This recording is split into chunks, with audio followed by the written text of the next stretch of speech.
Maya Angelou noted, "I've learnt that people will forget what you said, people forget what you did, but people will never forget how you made them feel."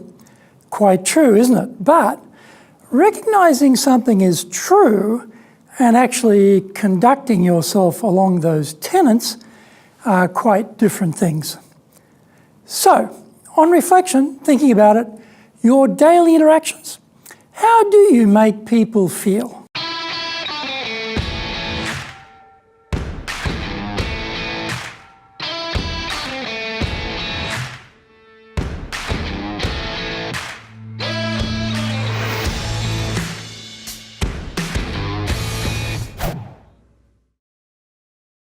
Welcome back to this weekly edition every Tuesday of the Cutting Edge Japan Business Show.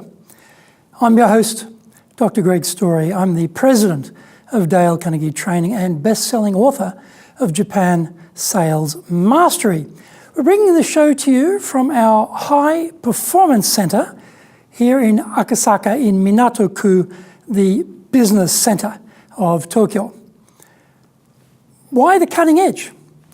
In this show, we are looking at the critical areas for success in business in Japan. We want to help advance everyone's thinking so that we will all be at the forefront, the cutting edge of how to flourish here in this market. Before we get into this week's topic, here is what caught my attention lately.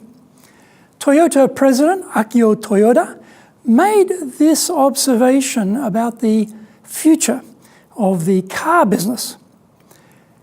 The questions are whether the automobile industry can maintain its presence even though the environment surrounding mobility is rapidly changing, and whether cars and motorcycles can still be the major form of mobility in the next century. We are at the beginning of a life or death battle in an unknown world involving new rivals and new competition rules. Waymo, unit of Google's Alphabet Inc., has emerged as a global leader in the race to develop autonomous driving technology, with more than 7 million miles of road tests under its belt. What is the future for the car industry in Japan? This is episode number 41, and today we're talking about how do you make people feel? それでは行きましょう. Let's get going. We're all pretty average on recalling events, people's names, locations, sequences, inanimate objects, etc. But we are geniuses on remembering feelings.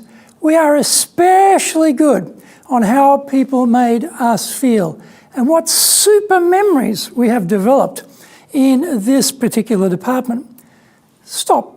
Recall, reflect. How do you make others feel? Are you a master of the snappy remark? A character assassin, brilliantly wielding the sharp put-down? A notorious one-upper? A sarcastic sadist? Or are you a builder of friendships, confidences, trust, regard, cooperation, fans and followers? Business is deemed to be logical, cool, balanced, unswerving on the road to greater efficiencies. Ironically, we are such emotional beings, trying to be detached, but we are usually not very good at it though. Ever find yourself still chewing over some ancient injustice? The precise details may grow dim in the midst of time, but the intensity of the feelings is still like hot magna residing deep within you. We are constantly reacting emotionally to occurrences and other people. Something doesn't arrive on time or in the right format, and we have that chemical reaction that is triggered by the emotions of anger, disappointment, fear, or frustration. What happened to that logic port in the storm? Sailed right out the window as we grind our teeth or curse the perpetrator of our problems. People say something trying to be funny or witty, but we take it badly.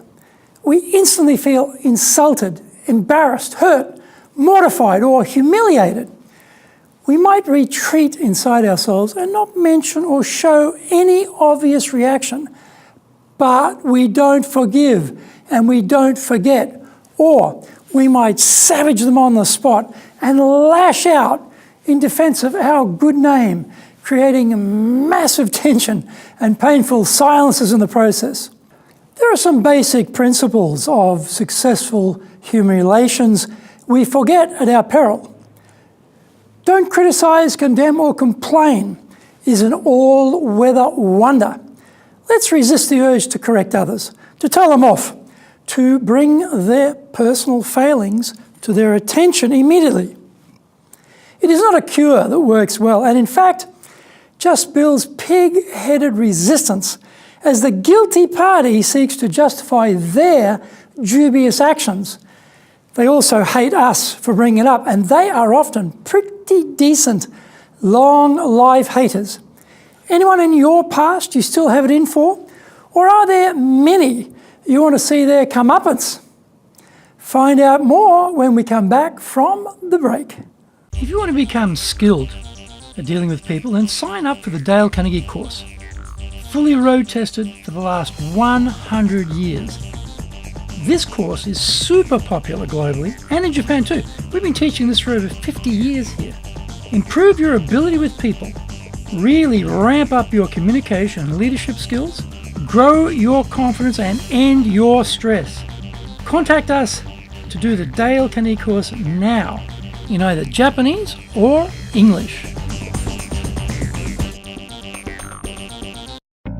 The bestseller, Japan Sales Mastery, is the new Bible of selling in Japan. To sell to Japanese buyers, you need to create long-term partner-level trust, fully understand Japanese buyers' real needs, convince buyers with your solutions, overcome their hesitation, fear, and doubt, know how to ask for the order, ensure repeat orders.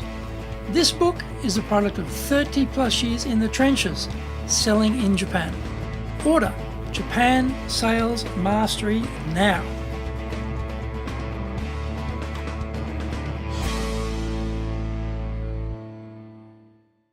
Welcome back. Dale Carnegie came up with some handy human relations principles which we can benefit from. Let the other person save face is a handy principle to keep in mind in public situations. Not everyone is quick, elegant, or urbane, and some people seem to invite correction. But let's resist that urge.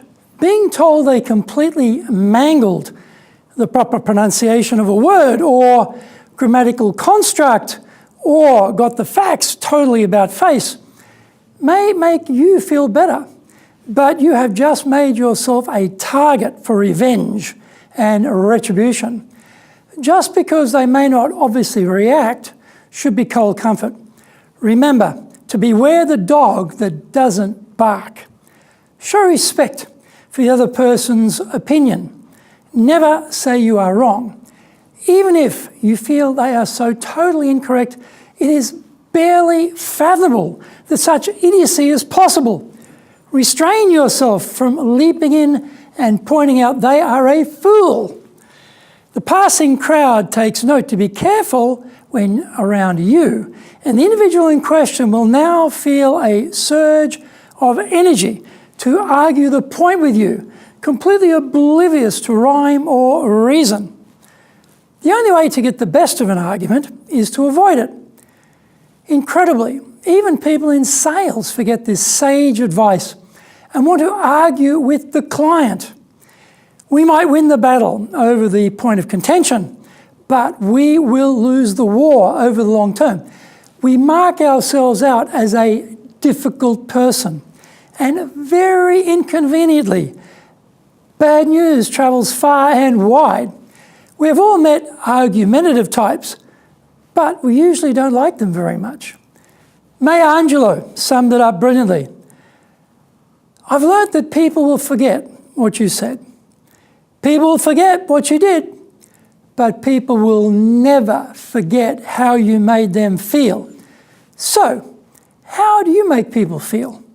Apply these principles and let life get easier. The Cutting Edge Japan Business Show is here to help you succeed in Japan. Subscribe on YouTube, share it with your family, friends, and colleagues. Become a regular. Thank you for watching this episode, and remember to hit the subscribe button. Our website details are on screen now, enjapan.dalecarnegie.com. It is awesome value, so check it out. In episode 42, we are talking about presentations backed by evidence do better. Find out more about that next week. So, yoroshiku onegai itashimasu. Please join me for the next episode of the Cutting Edge Japan Business Show. We are here to help you, and we have only one direction in mind for you and your business, and that is up.